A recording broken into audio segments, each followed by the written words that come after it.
A top story, Boris Johnson won the UK election. It was a decisive mandate. It's being said that the Conservatives have not secured an outcome like this since the Thatcher era. But large parts of the UK saw protest against the new Prime Minister, Boris Johnson. Further, Scotland, under the SNP, has articulated its desire for another independence vote.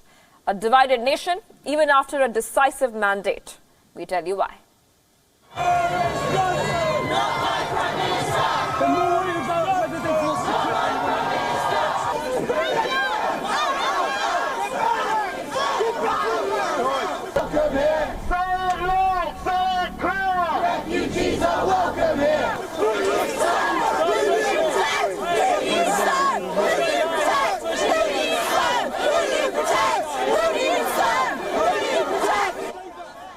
On your screens are protesters marching through central London outside Johnson's Downing Street residence in fact, now you can see there that these were anti-Boris Johnson demonstrators. Protesters had taken to the streets. They shouted slogans against the newly elected leader. Boris Johnson and the Conservatives won a sizable majority.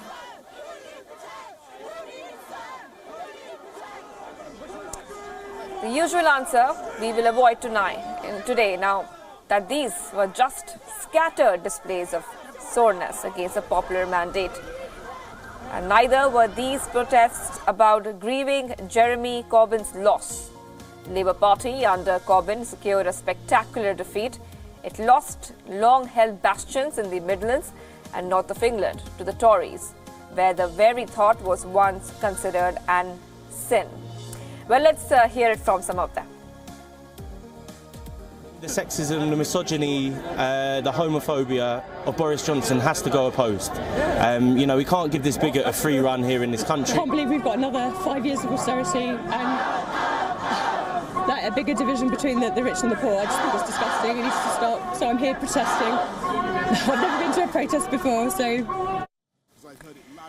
Boris Johnson pledged to heal Britain's divisions over Brexit, and make no mistake, these protests at their core are about Brexit. Boris's promise to leave the EU had ushered shifts in the country.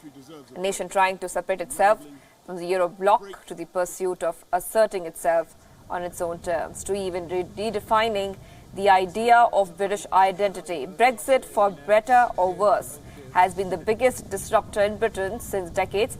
Johnson's messaging post the election win sounds like reconciliation.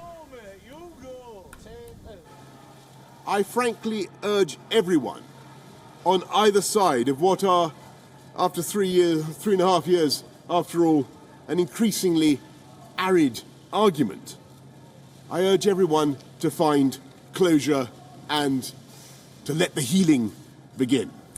Well, now that the dust has settled, the UK's Prime Minister has a full plate waiting for him at 10 Downing Street. Central focus in the Tories' pitch was their commitment to get Brexit done, leaving the EU by January 31st. Could fall well within schedule now. Negotiating a trade agreement with EU is the real challenge. Tories managed to trounce long-held Labour bastions. People who have voted for Labour for generations, for the first time ever, placed their trust on the Conservatives. Boris and the Conservatives would do well to remember that these are not people who are going to give a second chance. Boris Johnson also sprung a last-moment pitch of lower immigration. The Tories have made it amply clear that they want an Australian-style points-based system where migrants could be given graded preference. Modern-day UK is shaped by a diverse mix of immigrants with an equally diverse set of skills, education and abilities. The scale of the policy, the legal aspects and the jobs challenges ahead to make this all happen seem enormous. The NHS, the National Health Service, has been described by many in the UK as its lifeline. Tories promised extra funding, but NHS resources and staff levels have been steadily declining. It needs a much more stronger dose than a mere shot in the arm.